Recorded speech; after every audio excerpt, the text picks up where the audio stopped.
बहुत सारे लोग ये बात कहते हुए दिखते हैं कि जी हम तो बहुत अच्छा कर्म कर रहे हैं, लेकिन हम परेशान रहते हैं। और वो मतलब कि कोई एक व्यक्ति है, वो कर्म भी बुरे कर रहे हैं लेकिन सुखी बहुत है जीवन में। शुभ कर्म करते हुए दुख भी अगर पा रहे तो पिछले पाप कर्मों का भुगतान वो भुगता रहे।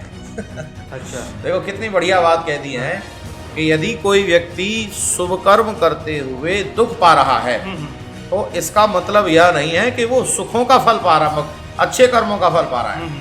उसका अभिप्राय यह है कि वह कहीं ना कहीं कोई ऐसा कर्म हो गया है जिससे कि वो वर्तमान में उन गलत कर्मों का फल पा रहा है। और ऐसा भी नहीं है कि वर्तमान में जो कर्म कर रहा है उसका फल नहीं मिलेगा, वर्तमान में जो अच्छे कर्म कर रहा है उसका फल भी उसको आगे भोगना। अवश्य में भोक्तव्यम कृतम कर्म सुभाषितम्।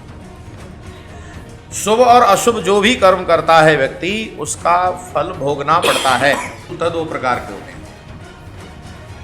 दो प्रकार के होते हैं।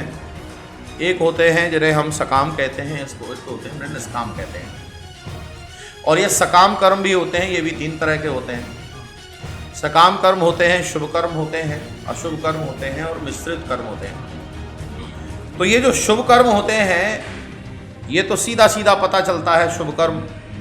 अशुभ कर्म क्या होता है, जो गलत कर्म है। वैसे मैं आपको इसकी परिभाषा भी थोड़ा स्पष्ट कर देता हूँ, बहुत अच्छा लगेगा, ये ज़रूरी है।